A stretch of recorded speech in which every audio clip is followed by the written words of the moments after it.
Welcome to Bobby Owsinski's Inner Circle. I'm Bobby Owsinski, and this is a show all about music, music production, and the music business. Today is the third anniversary of the Inner Circle podcast. My guest today, once again, is engineer Dennis Moody. First, let's talk about Spotify Hifi. I've been predicting for more than a year now that the streaming networks were going to go high-res, and this is now coming to pass. In the last week, Spotify has quietly rolled out some A/B testing for what they call Spotify Hifi. And apparently it's going to be a lossless CD quality tier. Now they're test marketing it right now.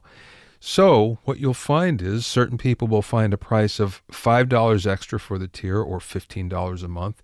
And some will find $7.50 extra, and some will find $10 extra, or $19.99 a month. The interesting thing is when they click on one of these, what they'll find is they'll either get an error or it will just say that it's not ready yet. So Spotify is testing the market. They're putting their toe in this to see what is going to happen if they introduce a high-res tier and how much they should charge for it. Now, other than that, there's absolutely no other news. There's no tech specs. We don't know if it's CD quality, 44.1 16-bit or 24-bit. We don't know anything about that. Plus, we don't know if, in fact, there's a FLAC wrapper or if it's ALAC or anything like that that's a lossless codec that they're using. So I guess we'll see pretty soon. But what this will do, it will force the hand of Apple. And of course, Apple has been collecting high-res files for about 4 years now. And we're going to see pretty soon Apple come out with a true high-res tier, because everything they're getting in is at least 24-bit, and they've been actually requesting everything at 96K. How much of that they're getting, I'm not sure, but they've been requesting it for 4 years. So we're right on the cusp of hi-fi, or high-res, I should say, coming to streaming, and we're going to see it everywhere soon. It's going to be the standard. You wait and see. If you have any questions or comments, you can send them to questions@BobbyOWinnerCircle.com. The fourth editions of my Mixing Engineer's Handbook, Recording Engineer's Handbook, and Mastering Engineer's Handbook are now available on Amazon and soon coming to a bookstore near you. You can read excerpts and find out more details by going to BobbyOwsinski.com. Now, this last week, a couple interesting things happened. There were two big historic recording consoles that went up for sale. One was an API 36 input that came from Sunset Sound Factory. I don't know if you know this, but Sunset Sound, the famous Sunset Boulevard recording studio, and was actually one of the first indie studios way back in the 50s and 60s, actually, had a smaller studio still in town a few blocks away called Sunset Sound Factory. And there are a number of rooms in Sunset Sound Factory, but the primary room, the big room, actually had this beautiful API console that was restored in 1987 for quite a bit of money. And there was a number of very, very big clients that actually went through there. Chili Peppers, Sheryl Crow, Brian Wilson, Bonnie Raitt. There's all sorts of great people that worked in there. It was actually a budget room to Sunset Sound. So what you found is people that were at the end of their budgets on an album would go in there, or if they had a short budget for whatever reason, would use Sunset Sound Factory. But it was a great sounding room, and this console is now up for sale on Vintage King. Don't know how much it is, but it's in working condition. As a matter of fact, better in working condition. It's a 10 out of 10 when it comes to working, and it's a 9 out of 10 just in cosmetics, so you're never going to find a better console than this. That being said, how many people want or need a console these days? So that brings us to the second console, which is really historic, because this is the EMI TG12345 Mark IV from Abbey Road. If you know anything about Abbey Road, in the early days, their engineers, or boffins as they would call them, would actually custom make their consoles. And this was one of the custom-made consoles. It was one of only two made. Now, the historic thing about this is Pink Floyd's Dark Side of the Moon was made on it, as well as many other albums from Paul McCartney and George Harrison, Kate Bush, The Cure, just a whole host of very interesting clients recorded on it while it was in Abbey Road. And then it was sold to producer Michael Hedges, who had it in his personal studio. Again, it's up and running 100%. It works like a champ. 40 channels with a limiter and compressor on each channel, which is forward thinking for 1972, I think, when it was first built. 24 inputs and a 16-track monitor. So in other words, you got 40 inputs, but you have 24 on one side, basically, that has mic amps, and a 16-channel for a 16-track recorder. Now, of course, these days, that's all kind of thrown out the window where we have hundreds of tracks, but usually when we're mixing on a console, we submix anything that we need from the box, so the number of channels isn't a big problem. Now, the interesting thing about this is it's up for auction, which is going to be later in the month. The estimates are going to be that this will go for somewhere in the mid to high six figures. So basically, you're buying this console for the historical factor more than anything. There are many people that think that this is the world's best sounding console, that there was never a console that was better sounding than this one. That being said, I know a number of the original Abbey Road engineers, Ken Scott for one, who he told me personally that he thought the TG series, which were the transistorized series, were actually pretty bad sounding, and they didn't like it as compared to the earlier Red series, which were tube. And that's the ones that all the Beatles records were done on those particular consoles. That being said, you can't argue with Dark Side of the Moon because, boy, that's a great album, and it still sounds terrific all these years later. So we'll see what happens with both of these consoles. It'll be interesting to see both who buys them and also for how much. This is the beginning of year number 4 of the Inner Circle podcast, and has been the case with every anniversary. My guest is engineer Dennis Moody, who was also my very, very first guest. Dennis and I go way back as we worked on a lot of different projects together over the years. If you don't know his background, he's both a live engineer mixing shows that go from arenas to clubs, and a longtime studio engineer. He's the favorite engineer of many of the drumming gods like Steve Gadd and Dave Weckl and Steely Dan drummer Michael White, which tells you all you need to know about how good he is. I spoke with Dennis via phone from San Francisco. Welcome to, this is the beginning of season 4 of the podcast. So this is episode 151. Welcome back. Thank you. Good to be back. It's amazing how time flies. Yeah, no kidding. For better or for worse on that one, huh? Yeah. Well, it's been pretty better, actually. I don't have many complaints about how things have been going the last few years, but yeah, let's hope that they continue to keep that way and better. So anyway, yes, it's been okay. And thanks for having me back. Well, let's catch up then. Where have you been this last year? Because I know you've been all over the world again. Well, it's funny. This year, as last year, 2016, hasn't been as active on the overseas traveling as the previous year. The previous year, 2015, I think I was out about 10 months, which was great to be so busy and in demand, but yet it kind of made my studio business just stop. So in 2016, I only did about 6 weeks of touring. In March, I went to Antalya, Turkey for about 12 days for a series of shows there with my Persian client, Gugush.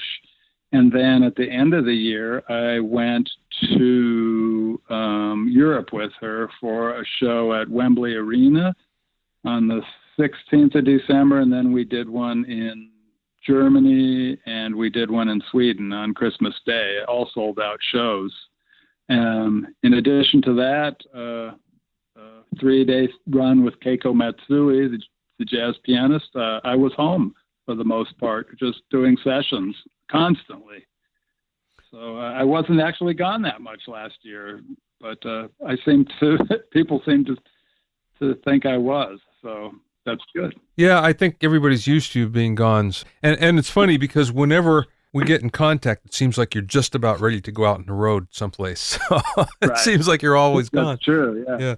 Well, okay. As I am now. I'm in San Francisco right now, actually. So. Yeah, right. Well, you're doing a gig, right? Yes, Yoshi's Oakland. Yes, I'm here for a gig tonight. Yes. Yeah. So, what was the best gig? And it could be studio or it could be live. What was the best gig last year? Last year, I would say I did a record with a lot of recordings with various artists. One was with Tom Fowler and an artist named Marcus Messina. We were had a bunch of the Zappa alumni in, which was very thrilling to have Ray White and Bobby Oh, Bobby Martin. oh, Bobby Martin in. Yeah, that Yeah. was really good, as well as Tom Fowler, who I've known for decades in working. That was quite a fun project. And another notable one was finishing up the Phil Norman Tentet record, which turned out incredibly well. It was actually had one cut nominated for a Grammy that it didn't make it for the best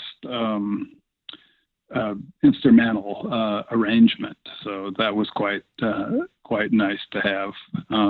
Just a whole bunch of they're all exciting. Every one of them has something different and interesting about it. So yes, it was a lot of fun projects.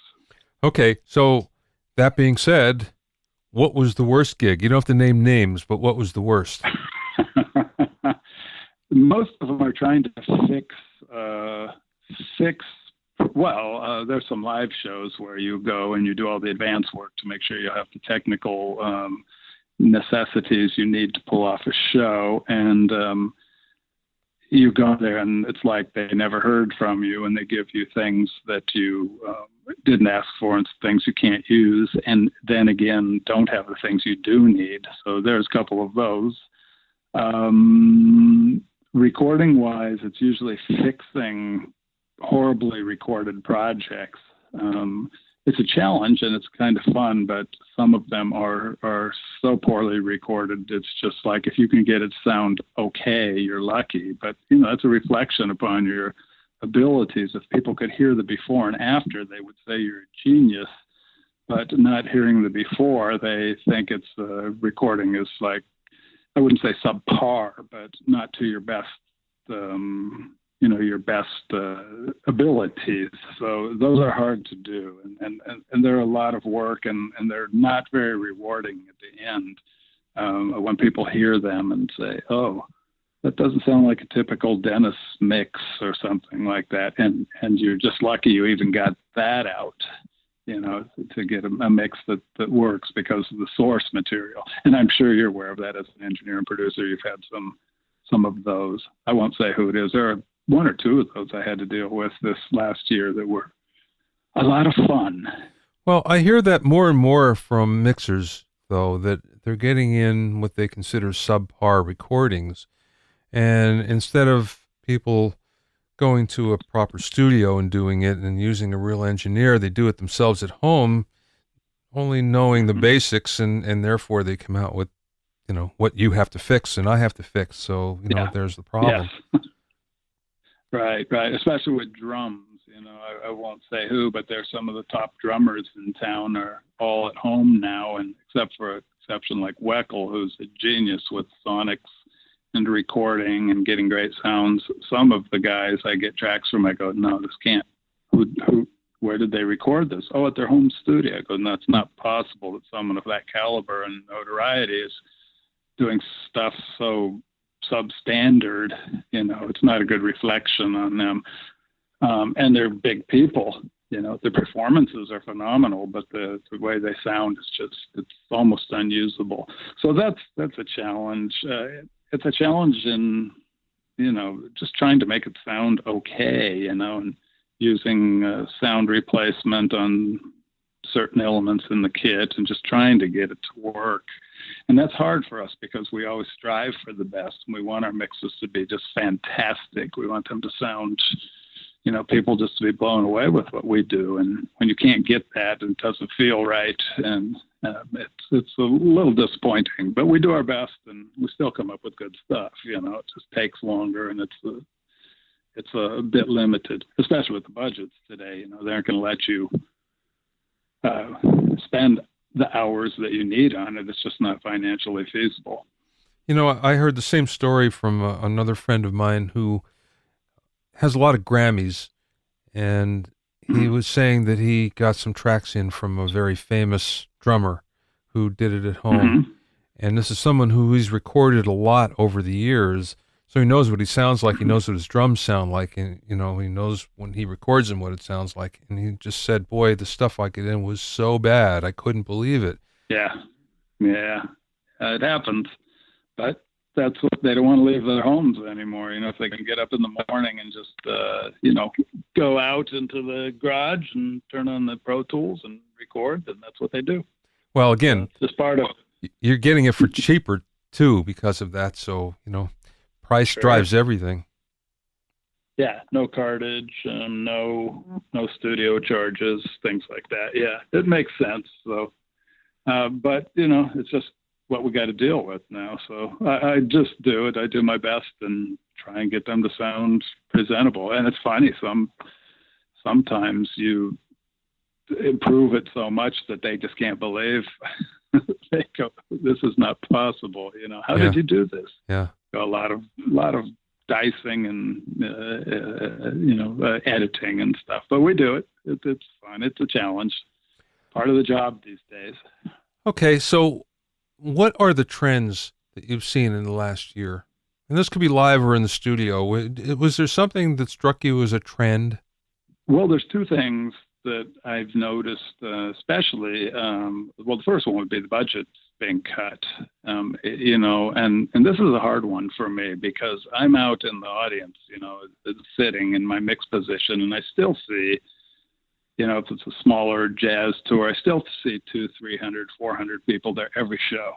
Bigger shows, I still see 5, 6, 7, 8, 10,000 people every show. But you're always getting the complaint, the budgets are less. And I go, well, I'm sorry, I'm not very good at math, but I'm good. I'm good at mathematical genius, but I can sit out there in the audience and say, okay, there's 250 people here. And the only difference now is that 5 years ago, they were charging less for tickets. Now they're charging more. I know that they're beating down the backline companies and the production rental houses, so they're actually getting all this gear cheaper than they got it years ago. So I don't buy into it that there's problems with the money when I see this, So, but I'm getting this a lot now. Like for crews now, we're using house, lighting guys now and house monitor guys now. We do not bring a monitor guy or a lighting tech because it's just not affordable. So that's where we're at right now. That's one trend I see that's going on. Another one is job duties and requirements. When I started as a sound engineer, I would show up at the band. They'd be setting up. I'd dial in some presets on the analog console. They'd start playing, and I'd get the sounds. In 10, 15 minutes, we would have our sound up and ready to do the show. And then when the show was over, I'd leave with them and go hit the bar. Now, because I think there's an overload of engineers out there looking for jobs, they're offering to do more work unrelated to being a sound mixer and doing additional duties for less money just so they can get the job. So they have to be a tour manager now when I do sound on a lot of these. And I go, I'm a sound engineer. I'm not a travel agent, but this is part of the job requirements now. Wow. So this is what you do. Yeah. And this is very frustrating. And this is why I'm not taking a lot of those tours. With some of the acts I did in 2015, I was more of a travel agent than I was mixing was the smallest part of the job. So I just said, no more. I'm not going to do this anymore. I'm a sound engineer. I feel I'm really good at what I do, and there's no need for me to do that stuff. So I've been turning down a lot of things now. So that's a trend that's kind of bothering me. lately, and it's kind of disappointing, because unless you're at the top level, even at the top level, you're required to do extra duties now. But at the top level, at least they compensate you financially for the extra work in a fair way. Yeah. So those would be two things that I noticed that are pretty drastically different than in the previous years. Well, I mean, it's the same thing even in the studio where, what we were talking about before. When it comes to mixing, there's so much that you have to fix that once upon a time would be fixed by the time it got to you. So there's a lot of production decisions where, you'll have 10 tracks of something, of a guitar, and they leave it to you to figure out which one to use. And it's like, well, why didn't you guys figure that out before you gave it to me? I don't need 10 tracks, So lots of stuff. Or editing where there's ticks and pops from bad edits that you have to go in and fix and things. Oh, yeah. Yeah. Well, that's funny. A lot of that stuff, I know some guys are still using Pro Tools 9, which saved the crossfades in a fade folder. And when you switch to 10, it does real-time crossfades. So it doesn't have that folder with all the crossfades. So I go and say, wait a minute, I did all these crossfades on there. Should be no pops, ticks in that. And then I found out that someone else worked on it on 9. And when they come back to me, I lost all the crossfades were gone.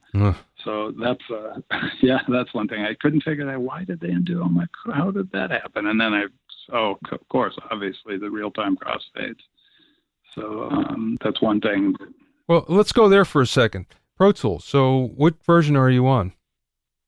I'm on 10 and very, very soon switching to 12 point, what is it, 12.7 now? 12.7, I think. Yeah, I'm going to go up to the top one and just go for that.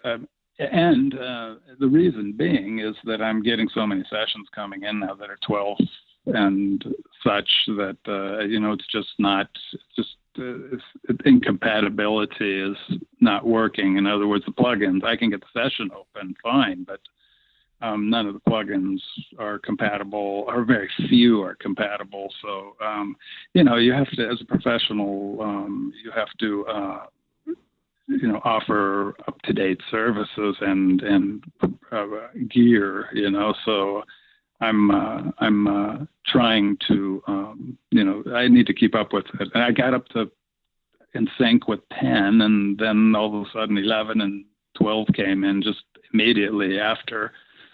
So I'm getting ready to do that change probably in the next month. I'll be going up to 12.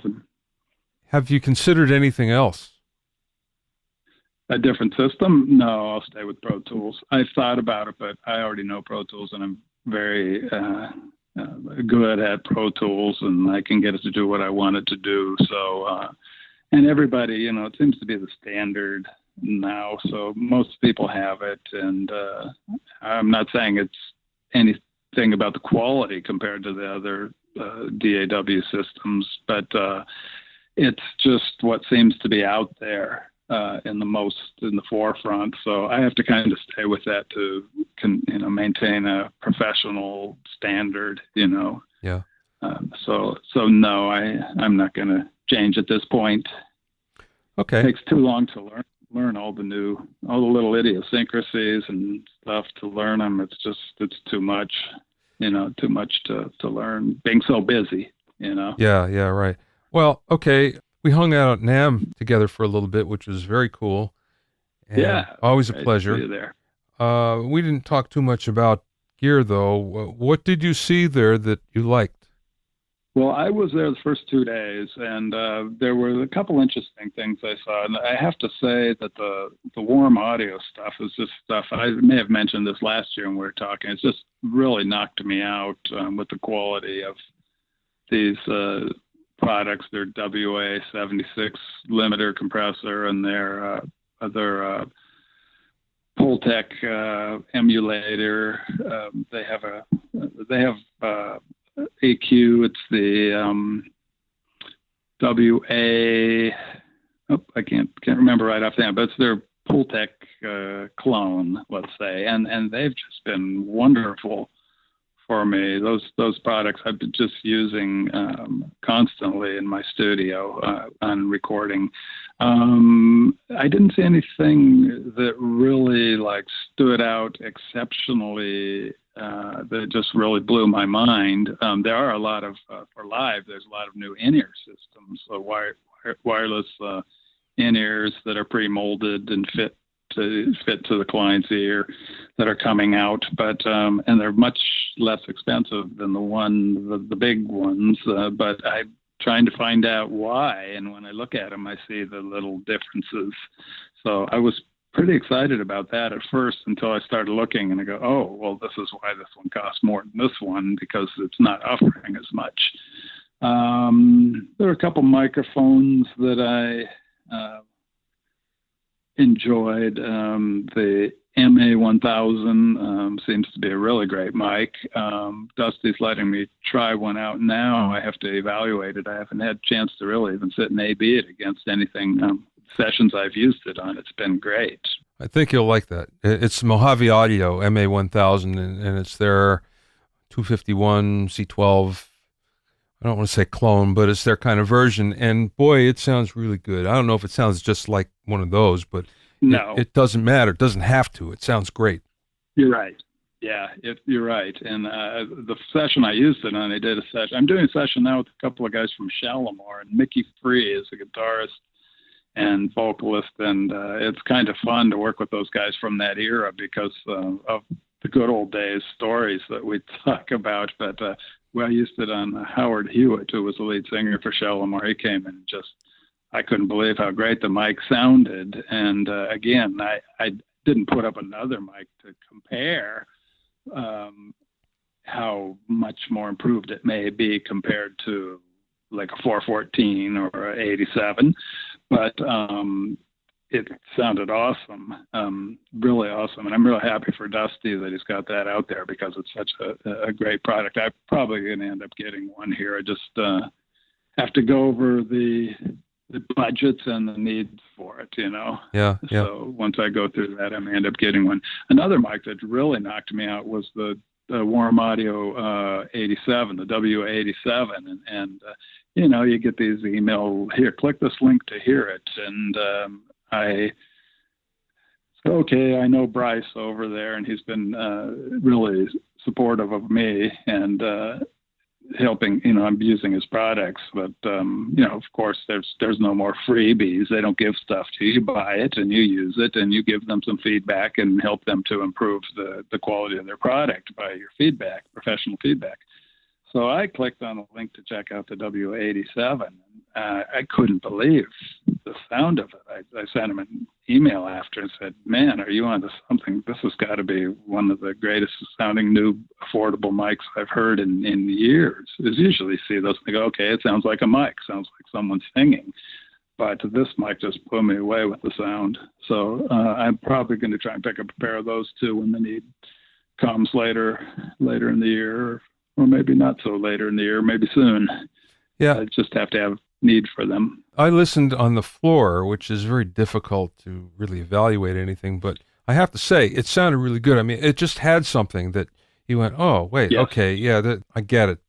Like you say, you can listen to microphones on the floor and they sound like a microphone. They sound whatever you expect, but this just had something a little extra, and I'd love to hear it in a real studio environment to find out if Well, I'll let really you know. Yeah. When I do. And it's really funny because I went back online to find that video clip that I saw the original, and I found some shootouts where they're comparing it to an 87, and it doesn't sound like an 87 in my opinion. There's a difference in the mid-range, but that's not a bad thing. As you know, it doesn't have to sound like the other mic. I mean, I could hear it distinct at the changes, something in the mids changed, but it's good. I mean, if you're just listening to that mic, it just sounds awesome. So I'm really excited to, about the possibility of getting a pair in and just using them to compare them on like drum overheads or for vocals or, on my piano. So I'm looking forward to that. So very great product. Did you notice all of the well, you mentioned before about in-ear monitors, but it seemed like everywhere there was in-ears. I mean, even Fender was coming out with in-ears, which Right. makes me think that pretty soon we won't be seeing too many floor monitors around. I don't know. I'm not sure about that. I mean, the old school people still use the floor monitors. The good thing about in-ears is you can run a track with a click in there and nobody hears it. The phenomenal thing about using them is the communication on stage communication. When I was doing when you came to the Honda Center, when I was doing the two Persian singers, the band leader had a mic that only went to their in-ears for the lead singers. And in doing so, he could say, okay, here's your cue, or he'd count them in on their vocals where they were, a little iffy at times. He'd count them in. He could talk to them, and they would hear everything he said, but you couldn't even tell this on stage, Yeah. And that's a good thing about in-ears. But there's still people who like floor monitors. So here's an example. When I started working in this business, I worked for Paramount Recording, which is owned and built by Brian Bruderland back in the 60s. And Brian's brother, James, is married to Barbara Streisand. And she's having problems with her in-ears she hated him. He said, why aren't you touring? So I just can't stand this with the in-ears.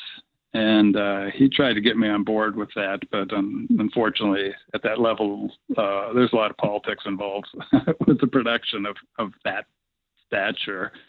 But they finally talked to her, and they got her very comfortable with her floor wedges. I don't know what she was using, but they're small cabinets, probably D&B, I would guess, because they'd have to be like top D&B or one of the other high quality boxes. And she had like 5 of them around her in a little semicircle, and they were on different parts of the stage, wherever her scene would be. She had 3 areas set up, and she was very happy. But she was to the point, from what he told me, that she didn't even like to tour because she just hated to have that struggle every performance of just trying to get to hear properly. So I think there'll always be people that will go with the floors regardless, but I don't think it would switch over completely. But then again, with Gugusha's band, we have a flute player. I can't get the feedback issue. He can't hear himself without getting it up loud enough over the band and his floor wedge. So he's going to be on in-ears. And I can't wait. Our first show is this weekend in Houston with him on in-ears, and I'm going, great. I can't wait to get rid of that ring and feedback from him. So there's certain instances where they're just really useful and helpful, and there's certain things where the people they don't want to use them. See, what I think is, now that they're so inexpensive and they're so prevalent, they're so easy to get, that you're going to start to see kids using them, in garage bands and stuff. And once it gets to that level, then it's like, and then also what it does is it means that guitar players and bass players don't even have to have an amp. They don't have to push air on stage. So yeah, once that sort of happens, then I think that will all change. I'm not saying that floor monitors will go away. There'll always be a place for them for sure. But on the other hand, I think that we're going to see a shift where everybody's going to grow up with them. That would be really nice, is make the front house mix really great. It would really be nice to be able to mix. It'd be almost like in a studio where the loudest thing on stage is going to either be your drum kit or your vocal, you know, and even with drums, they're going to, a lot of guys are using pads. I wouldn't say in the kind of music I do, but, with the jazz and the real music stuff. But I think in the future they could go to pads where they're just all in-ears. You don't hear anything. You don't hear anything on stage except the singer singing, which would be phenomenal. Yeah. It'd be really fun to make something like that and see.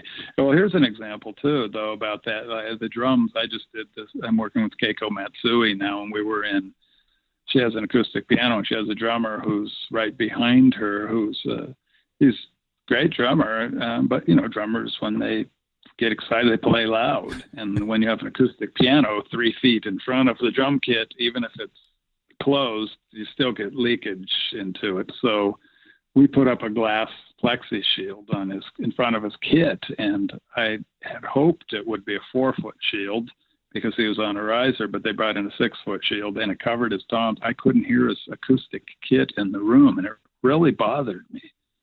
Really bothered me to see him hitting. I could hear his cymbals, but I couldn't hear his bass drum, and I couldn't hear his snare drum or his hi-hat. And everybody said it sounded phenomenal, but to me, I was missing the ambience of the performance. It was like it was coming out of the speakers instead of off the stage in the position where you would expect to hear it. Yeah, right. So right. that was a little odd for me. Yeah, it was a little odd for me. Yeah, but back to the in-ear thing. Yeah, you could be right. They could be moving that way, and you pick them up for $100. You can pick up something now, and some of the smaller companies, or the consumer companies like Behringer and companies like that are going to start throwing them out there with great quality stuff for $100. So yeah, you could be right. We'll be seeing a lot more of that, which is a good thing. I don't know if you saw it, but Ultimate Ears, they make custom IEMs. They had a box that I thought was brilliant. It was called Tap It. And what you would do is you take the cable that was running to your floor monitor, and go into this box that would sit on your mic stand, and then you plug your in-ears into that. So basically you didn't have to worry about using a transmitter. Wireless. Yeah, you didn't have to worry about being wireless at that point, and you can control the level, and then there's even an output that you can go to a floor monitor if you wanted. But I thought, man, that's brilliant. It wasn't a lot of money. It was like $300 or something, but it's like, wow, that makes a lot of sense. Yeah. Yeah, that's pretty interesting. I'll have to check that out. I did see a company that was offering something really cool that just really knocked me out with the in-ear thing. Going back to that, was they had a little box that was a belt pack, and you put your in-ears into that, and it had the ear buds actually had a little microphone on them instead of an acoustic port like UE offers. Ultimate Ears offers a little port. There's a little hole drilled in there, so it's an ambient port. It actually lets real sound through. But these had a little microphone up there, and then you'd go into a little belt pack box where you could actually control the blend. So what would happen with these, when you have closed in-ears, they put up a couple microphones, and the monitor engineer will blend that in as in between songs to your liking. But if you turn your head, it doesn't turn with you. The ambience doesn't turn with you. It's not in real time. It's stationary, but you're turning. So that bothers a lot of singers. Yeah. So yeah, I mean, it'd be really weird. I couldn't imagine being up there on stage and turning my head and not hearing the audience change. It would be kind of uncomfortable. But these have the little mics in the back of the earbuds, and then you can do the blend on your belt pack. And I said, that's incredible. I want one of those.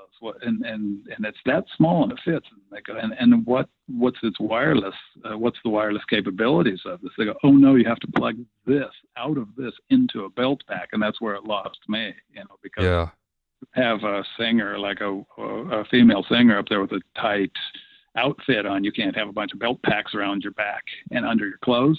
How are you going to change it? If you want to change the blend while you're running or up and down in between songs, it's not possible. So I said, keep working on this, and I'll come back and check you next year and see if you can get it all in one, and I'll get one for sure.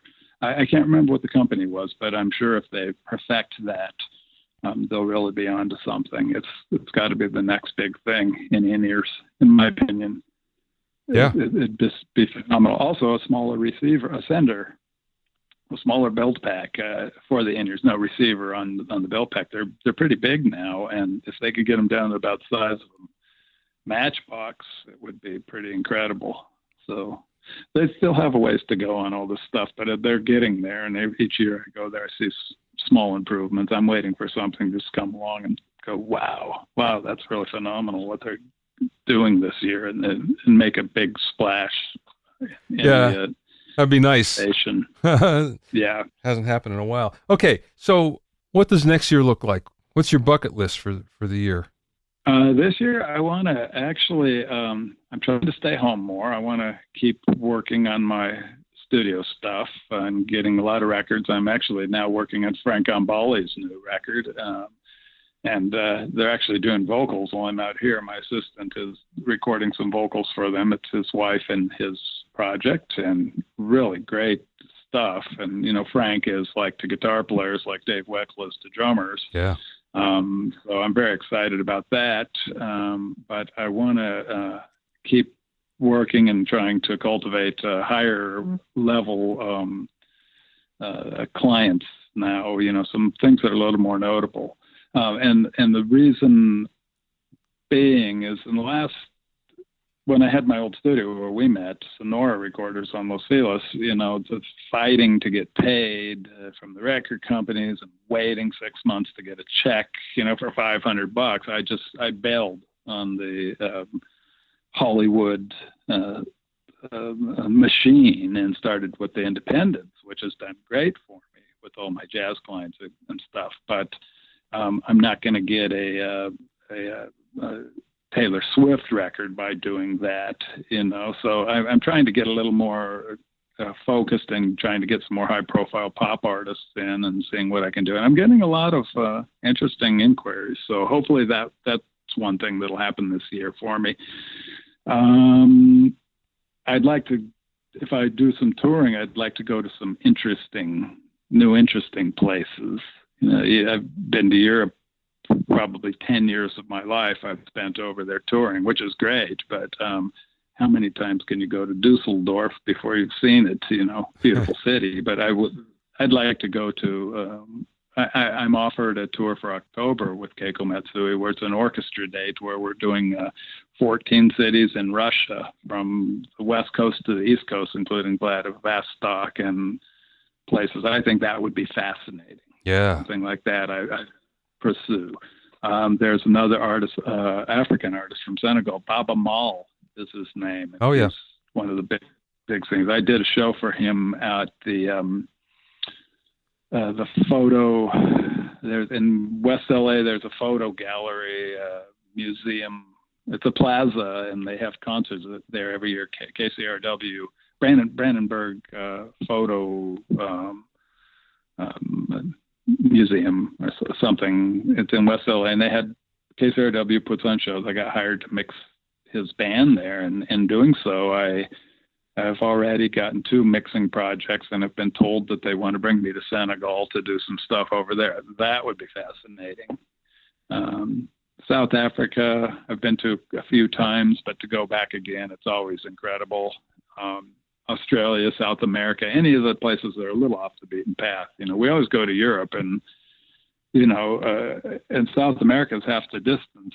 From us, we can be in Peru and time it takes to get to New York. But that would be, for me, would be a nice new adventurous way to spend the next year. So I'm trying to focus on cultivating some of those kind of gigs and pursuing the clients that are doing those. So that's something that I'll probably be trying to do this year. Well, very cool. Well, thank you for helping me celebrate the anniversary here of the podcast. And next year we'll do it again, and we'll catch up, and hopefully you'll be able to tell me about some of these places. I hope so. Yeah, it'd be great. Yeah. Definitely, we'll keep in touch. Always good to see you, and I'm not waiting till next year to see you. Yeah. Also, I bought a house in the desert a few years ago, and I don't get to spend much time out there, but that's the thing I'd like to do, is try and get out there at least a few days a month instead of once every few months. It's a beautiful house, and it's very peaceful out there. You should come out and hang out sometime, and if you want a little getaway, come on out. Big place. Beautiful community, and a lot of interesting music stuff going on out there too. So it's nice. It's not Hollywood, but it's a nice little break, and so that's on my list too. So let's keep in touch. Absolutely. You got it. For more info on Dennis, go to DennisMoody.com. It's all one word, Dennis Moody, Moody.com. Thanks for listening and being in my inner circle for these last 3 years. Hopefully you'll be listening for many more. Remember, if you have any questions or comments, send them to questions@BobbyOInnerCircle.com. To listen to other episodes of Bobby Owsinski's Inner Circle, go to BobbyOwsinski.com and select the podcast tab, or go to BobbyOInnerCircle.com, or you can find it on iTunes, Stitcher, Mixcloud, and Google Play. At BobbyOwsinski.com and BobbyOInnerCircle.com, you'll also find a sign-up form for my newsletter and for alerts for new podcasts. This is Bobby Owsinski. I will see you next time.